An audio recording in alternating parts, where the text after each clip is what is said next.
¿Qué tal? ¿Qué tal la semana? ¿Bien? Bueno, así.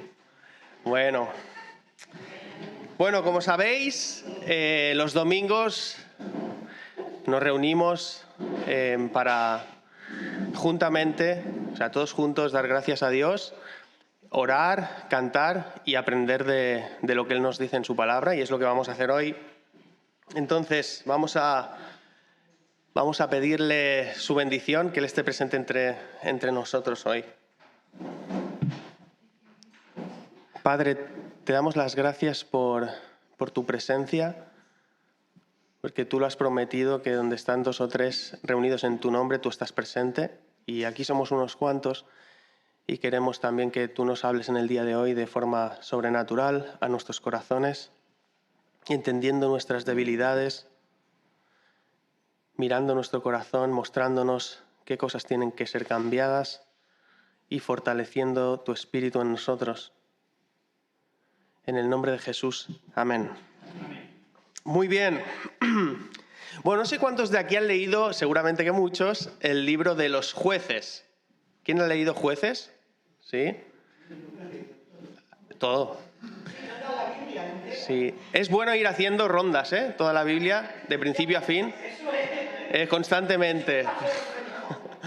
Bueno, el libro de los Jueces es un libro histórico que se encuentra en el Antiguo Testamento y que básicamente relata el periodo de unos 400 años, 4 siglos, que no es poco, entre el momento en el que, recordad que Moisés es usado por Dios para liberar al pueblo de Israel de la esclavitud de Egipto, llegan a lo que Dios les había prometido, la tierra prometida, que es la zona de Canaán, actual Israel, Palestina, toda la zona, y cuando llegan allá, Dios les dice, bueno, conquistarla porque yo os la he entregado, pero humanamente la gran parte de ellos, los espías que fueron primero, no creyeron que iban a poder con los enemigos o con las ciudades fortificadas. Y justamente por esa falta de fe, Dios les dice, pues ahora no habéis creído, después de todos los milagros y todas las cosas que he hecho delante de vosotros, no han sido suficientes para creer, el corazón humano es así, aunque muchas veces decimos, si Dios se presentara y me dijera y tal. No, la Biblia nos enseña que a veces no es así.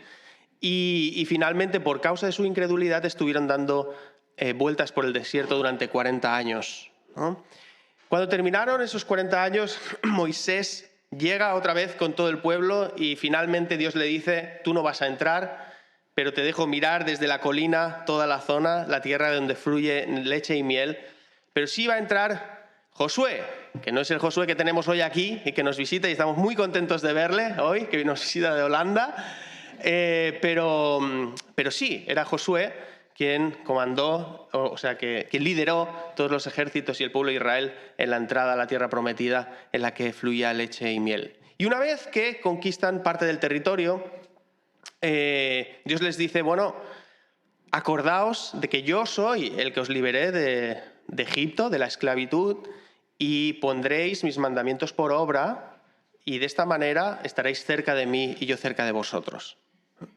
No os mezclaréis con las demás naciones porque yo las he castigado. No es que vosotros sois buenos y por lo tanto yo las expulso porque vosotros sois mejores, porque sois el pueblo de Dios. No, al revés. Es que hacen cosas tan tremendas como sacrificar niños, etcétera, que esto se tiene que terminar, ¿no? Entonces llegan, expulsan, pero parte de esas naciones no son expulsadas, sino que ellos pensaron que era mejor idea usarlas, justamente las personas, para que les ayudaran con trabajos forzados en lugar de expulsarlas. Y Dios les dijo, eso se va a convertir en vosotros como espinas, porque al final vais a adoptar esas costumbres y vais a hacer familia con ellos y eso va a tener una repercusión moral y espiritual en vuestras vidas. Así que estamos en este periodo hasta que vendría finalmente el último juez. Pues se llaman los jueces porque los jueces son aquellos que Dios levanta en momentos en los que su pueblo clama y para liberar al pueblo de Israel en momentos concretos. Y al final, ¿qué pasa? Al final vendría Samuel y con el primer rey de Israel, que sería Saúl, y luego David. Pero ahora, como digo, en este periodo de 400 años, ¿qué es lo que está ocurriendo en estos momentos, ¿no? Básicamente hay una frase que se repite y que resume el libro de los jueces, y es que dice que la Biblia dice que era un tiempo en que cada uno hacía lo que bien le parecía. Es decir, que a pesar de las promesas que el pueblo hizo delante de Dios, porque se comprometió, eso lo vemos al final del libro de Josué, se comprometió con Dios, luego no cumplió lo que había prometido y por lo tanto eso provocó una decadencia espiritual y moral en las personas. Y lo que pasa cuando no hay... Yo recuerdo cuando era hace ya algunos años, bastantes, que mi padre me decía, hace unos 18 años aproximadamente, cuando el ser humano deja la ley de Dios, ha perdido su brújula, porque no hay indicativo externo que les guíe en lo correcto. Y cuando el ser humano deja la ley de Dios, ya puede llegar a cualquier cosa. Y es muy interesante porque nosotros necesitamos un norte externo. Aquí hay una brújula, que es la que me da el teléfono. Hoy día no estamos muy acostumbrados a ver brújulas imantadas de las de verdad, ¿no? Porque ya con el teléfono nos lo indica, siempre que haya batería. Pero claro, es muy necesario para saber dónde te encuentras. El norte siempre indica en un sentido. Y aunque tú intentes mover la brújula para hacer que el norte vaya a otro lado, no es posible. Entonces, es necesario un indicador externo a ti que te marque cuál es el camino para saber dónde te ubicas. Y así funciona la ley de Dios. Porque la ley de Dios, recordemos, sirve para mostrar que somos pecadores, no que vamos a poder cumplirla si nos esforzamos, ¿vale? Entonces, cuando nosotros apartamos la ley de Dios y desechamos a Dios y no queremos saber nada de Dios, hemos perdido esa brújula externa y ¿sabéis que se convierte en nuestra brújula? Nuestro corazón. Las personas, los seres humanos, adoptan como brújula su corazón, su voluntad, sus sentimientos y por lo tanto no hay una brújula, hay millones de brújulas. El problema es que, como dice Jeremías, no hay nada más engañoso que el corazón. Y además cada persona tiene el suyo. Y perverso. Así es, así es. Entonces vamos a leer Jueces capítulo 6, el patrón que veremos que se repite. No vamos a leerlo entero porque es y hace referencia a la historia de Gedeón, pero es muy interesante todo lo que ocurre, hasta el final incluso, pero hoy no vamos a tener tiempo de terminarlo. Pero Jueces capítulo 6, versículos del 1 al 6, dice lo siguiente. Los hijos de Israel hicieron lo malo ante los ojos del Señor, y el Señor los entregó en manos de Madián por 7 años. Y el poder de Madián prevaleció sobre Israel por causa de los madianitas.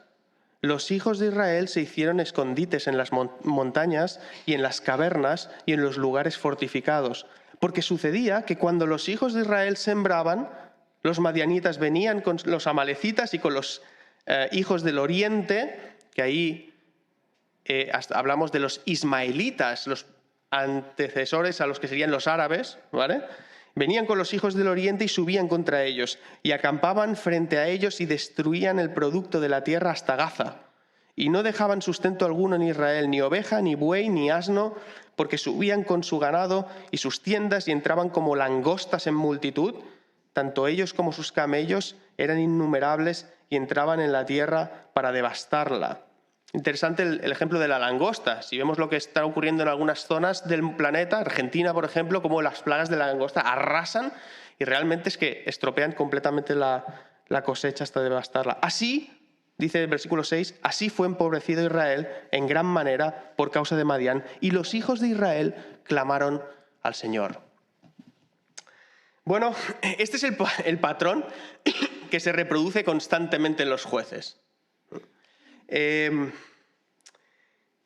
pueblo de Israel, voy a decirlo así de esta manera, no sabe vivir muchos años en libertad. ¿Y por qué? Porque termina abandonando a Dios y Dios les entrega su voluntad y entonces son subyugados, son sometidos a otros pueblos y lo pasan mal. Y en ese pasarlo mal, que en este caso duró 7 años, al final claman a Dios y Dios responde Y entonces Dios va a usar una persona que les librará. Y eso es constantemente, constantemente. Vuelve la paz por un tiempo, pero después en ese estado de paz, Israel vuelve a abandonar a Dios y de esa manera se reproduce exactamente lo mismo. Más o menos como lo que ocurre en nuestros corazones, ¿vale? Para que nos entendamos. Entonces, en este texto nos dice que Dios entregó específicamente en este momento histórico a Madián, a los madianitas, durante 7 años, ¿no? Hay algo interesante y es que generalmente el tiempo que Dios da de paz es como 5 o 6 veces superior al tiempo de esclavitud. Porque la voluntad de Dios para nosotros es tener paz, es estar bien con Él. Es por causa nuestra que volvemos a la esclavitud y por gracia divina hay un tiempo determinado en que Dios decide, ya basta. No, Dios no puede deshacerse de sus pactos cuando escucha a sus hijos clamar a Él. No puede. Es Dios. Entonces Él, a diferencia de nosotros, sí cumple las promesas y reacciona. Y dado que los israelitas estaban amenazados por los madianitas, lo que hacían es subirse a las montañas rocosas y construirse ahí cuevas.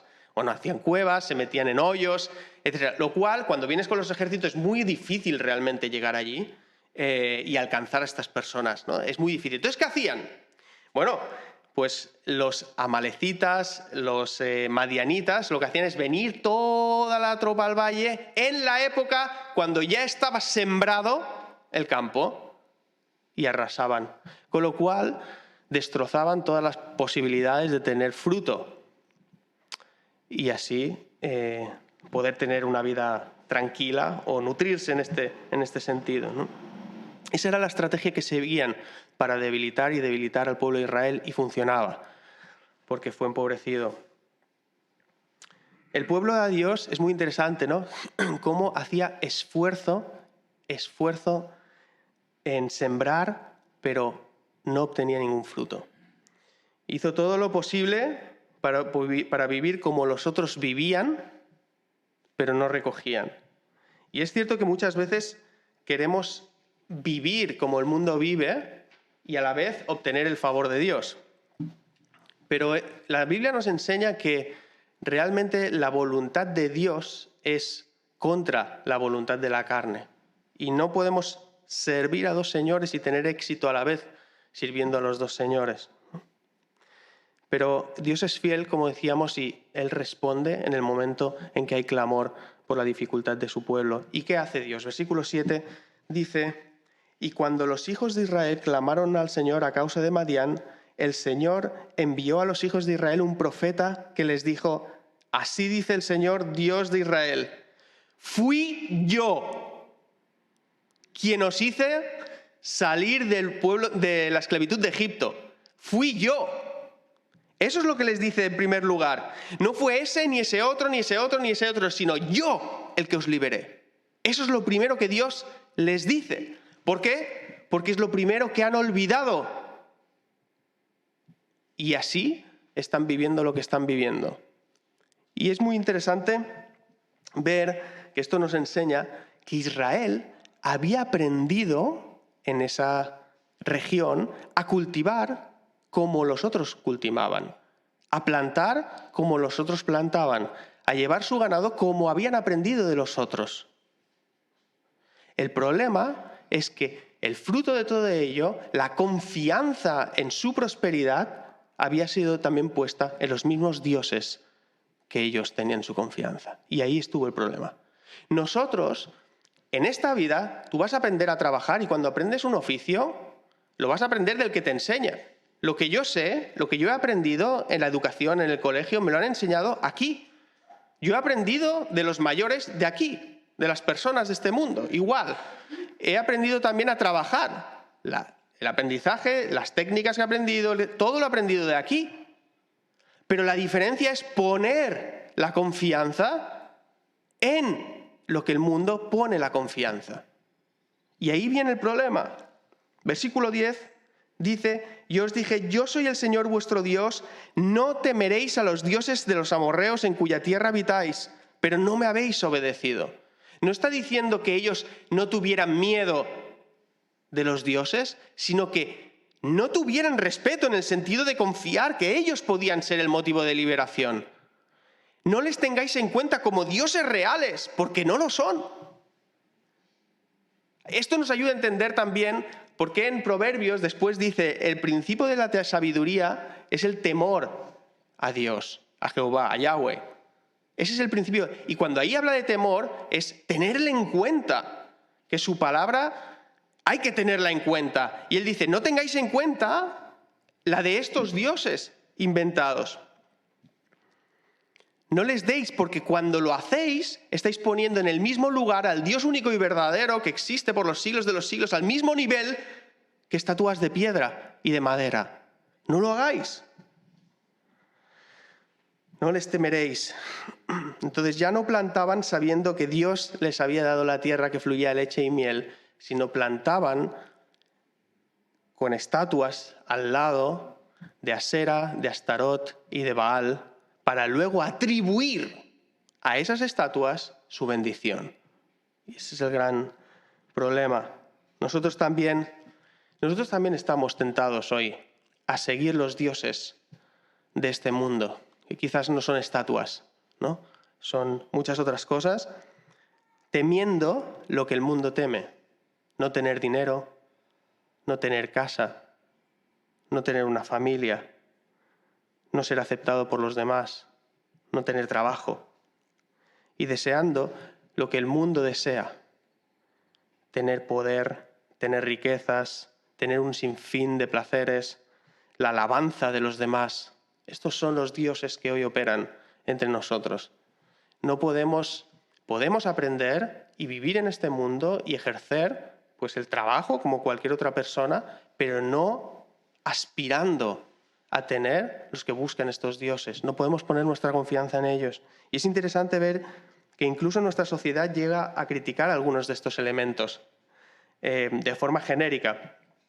Pero cuando tú adviertes sobre ello, de la codicia que hay dentro del ser humano, entonces no quieren escuchar. Ahora se está dando en algunas escuelas, están haciendo programas de educación antes de los 12 años acerca de la prevención de la pornografía, porque se está viendo que eso está trayendo un grave problema en las relaciones sexuales de los adolescentes para arriba, porque ellos intentan reproducir lo que sus ojos ven en las películas. Y muchas veces eso es devastador, ¿no? Entonces, se está haciendo eso y dices, bueno, no está mal, pero ¿qué pasa cuando ves la tele? ¿Quiénes son los entendidos que ahí salen? ¿Quiénes son los tertulianos que ahí salen? ¿Quiénes son los columnistas de los periódicos? Son psicólogos, sexólogos, son personas, tertulianos, que lo único que dicen es tienes que hacer lo que tu corazón te dicta. Tienes que ser libre y la forma de ser libre es hacer aquello que te apetece. Tienes que dejar volar tu imaginación para... Pero en cambio es un caos. Siempre muestran una cara de los sentimientos. Lo importante es lo que uno siente, pero nunca muestran las consecuencias de haber tirado adelante con los sentimientos y los deseos. Nunca.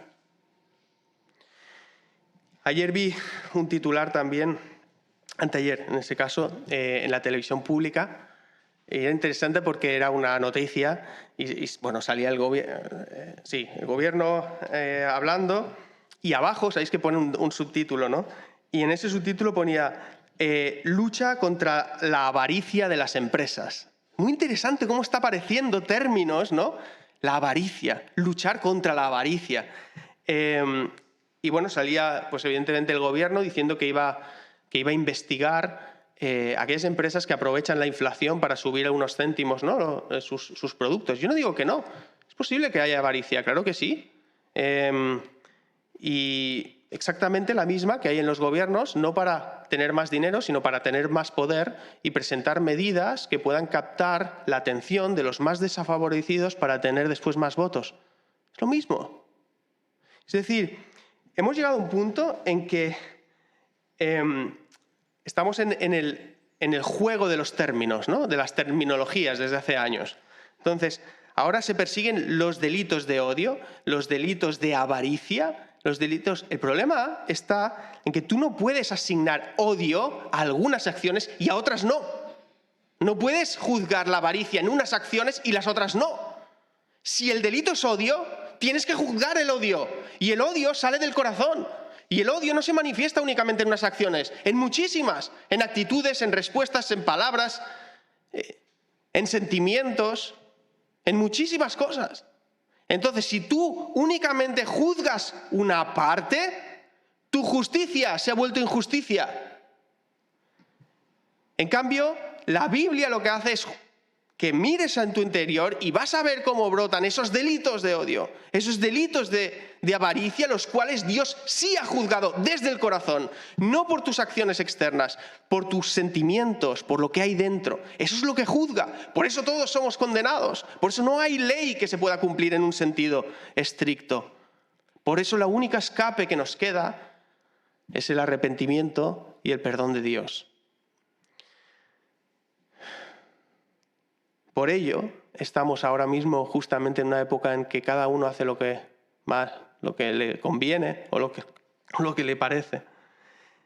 Dice el versículo 11, mira qué sucede una vez que Dios ha hablado a través de su profeta al pueblo, porque el pueblo ha clamado, entonces Dios habla al pueblo. Pero luego Dios escoge a un libertador.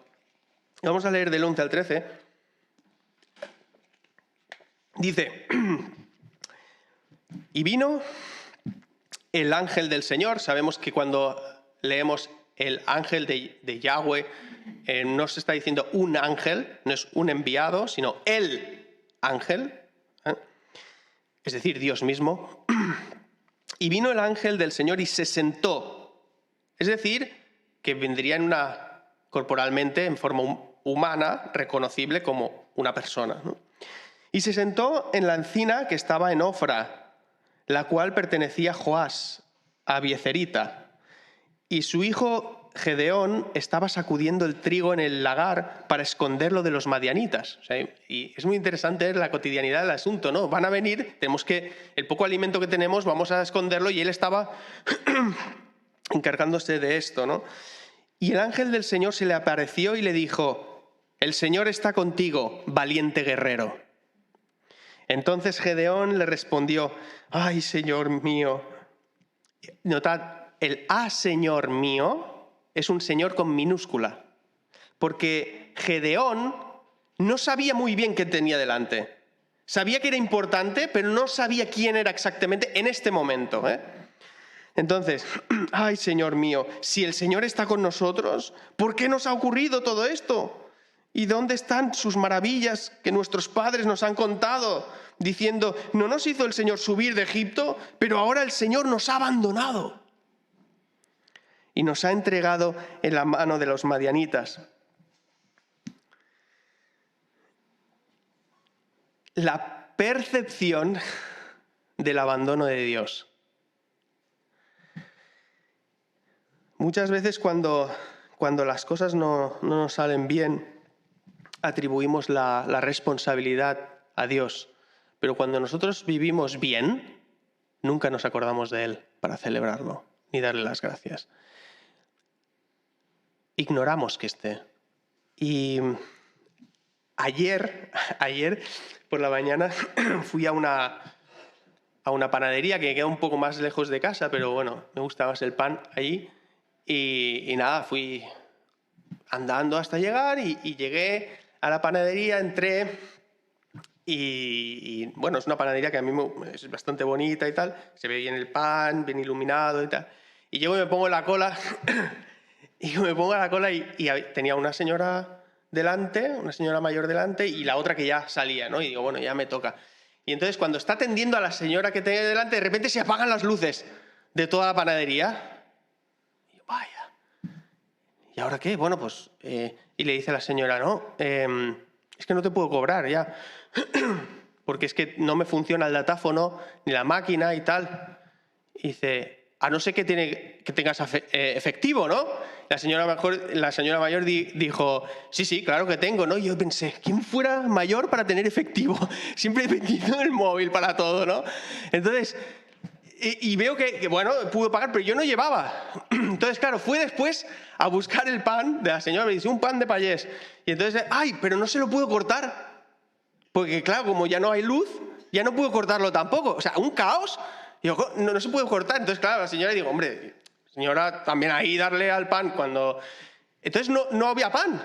Y yo me tuve que volver a casa sin pan. La falta de luz me dejó sin alimento. Y cuando uno va a la panadería, evidentemente no es para fijarse en los focos, no es para fijarse en lo bonito que está ni en lo iluminado que está. Pero cuando se va la luz, te das cuenta de que había luz. Y te quedas sin alimento. Así sucede también en nuestras vidas espirituales. Nosotros tiramos adelante sin tener en cuenta, sin apreciar que detrás de todas las buenas cosas que hay también hay un Dios que nos las da. Pero cuando se tuercen que clamamos, eso es natural en todos nosotros. Entonces, es verdad que a veces uno puede sentirse abandonado por Dios, o puede tener esa percepción, ¿no?, del abandono de Dios, pero a veces nos falta ver todo el cuadro entero para entenderlo y no lo tenemos. Nos falta información. Por eso muchas veces pues así funciona la fe, en realidad. No es que Dios diga, mira, tenéis que creer en mí y ya, sino que Él da una coherencia, incluso histórica, constantemente, y ves toda una serie de cosas. Pero al final no vas a entenderlo todo. Primero porque no eres Dios. Y después porque tienes unas limitaciones. Por lo tanto, la fe se convierte en un eje importantísimo para conocer a Dios. No únicamente para salvarse, para conocerle, simplemente, ¿no? Y Dios sabe esto, y me encanta el siguiente versículo 14, que dice... Porque, claro, bueno, leo el 13 y luego dice... Entonces Gedeón le respondió, «Ay, Señor mío, si el Señor está con nosotros, ¿por qué nos ha ocurrido esto? ¿Y dónde están todas las maravillas que hizo nuestros padres, que nos han contado diciendo, ¿no nos hizo el Señor subir de Egipto? Pero ahora el Señor nos ha abandonado y nos ha entregado en la mano de los madianitas». Y dice el 14, «Y el Señor lo miró y dijo, ve con esta tu fuerza y libra a Israel de la mano de los madianitas. ¿No te he enviado yo?» El Señor lo miró. No está por casualidad. Se entiende que si tú estás hablando conmigo me estás mirando. Pero no os acordáis ahí. Es muy interesante ver cositas, ¿no? ¿Recordáis cuando ese joven le dijo a Jesús, «No, pero yo ya he cumplido todos estos mandamientos desde joven»? Y Jesús no perdió mucho tiempo a seguir argumentando, pero sí dice el texto que mirándole le amó. Y la mirada de Dios es una mirada de comprensión, es una mirada que lee la limitación humana y la lee con gracia para aquellas personas que se acercan. Dice el versículo 15 al 24, seguimos leyendo. Y él respondió, «Ay, Señor, ¿cómo libraré a Israel? He aquí que mi familia es la más pobre en Manasés, y yo el menor de la casa de mi padre». O sea, que a nivel de costumbre, básicamente, el primogénito es ahí que tenía, y bueno, ya veis, estaba escondiendo él. Entonces, y le dice, pero el Señor le dijo, versículo 16, «Ciertamente yo estaré contigo y derrotarás a Madián como un solo hombre». Y Gedeón le dijo, «Si he hallado gracia ante tus ojos, muéstrame una señal de que eres tú el que hablas conmigo. Te ruego que no te vayas de aquí hasta que yo vuelva a ti y traiga mi ofrenda y la ponga delante de ti». Y respondió, «Me quedaré hasta que vuelvas». Y Gedeón entró y preparó un cabrito y pan sin levadura de un efa de harina, y puso la carne en una cesta y el caldo en un caldero, y se los llevó a él debajo de la encina y se los presentó. Y el ángel de Dios le dijo, «Toma la carne y el pan sin levadura, ponlos en esta peña, en esta roca, y derrama el caldo». Y así lo hizo. Entonces el ángel del Señor extendió la punta de la vara que estaba en su mano y tocó la carne y el pan sin levadura. Y subió fuego de la roca que consumió la carne y el pan sin levadura. Y el ángel del Señor desapareció de su vista. Al ver Gedeón que era el ángel del Señor, dijo, «¡Ay de mí, Señor Dios! Porque he visto al ángel del Señor cara a cara». Y el Señor le dijo, «La paz sea contigo, no temas, no morirás». Y Gedeón edificó allí un altar al Señor y lo llamó «El Señor es paz». el cual permanece en Ofra de los abiezeritas hasta el día de hoy. El Señor es paz, dice de aquel que le acaba de enviar a la guerra. Porque Gedeón ve el conflicto que tiene contra Dios. Y él sabe, lo que dice muchos años después Hebreos, que sin santidad no es posible ver a Dios. Y acababa de verle justamente y di, yo moriré después de verte. Pero él dijo, no morirás. Pero él no es santo. ¿No morirás porque él lo dice? ¿Cuándo es el momento en el que Gedeón entiende quién es la persona que hay delante? Cuando sube fuego del sacrificio. ¿Os acordáis cuál es el momento en el camino a Emaús, Lucas 24, que van los dos discípulos hablando con Jesús después de haber resucitado y no saben qué es Jesús? Pero cuando Jesús se sienta a la mesa y parte el pan, entonces sus ojos son abiertos. El pan que expresa el sacrificio de Jesús por nuestros pecados.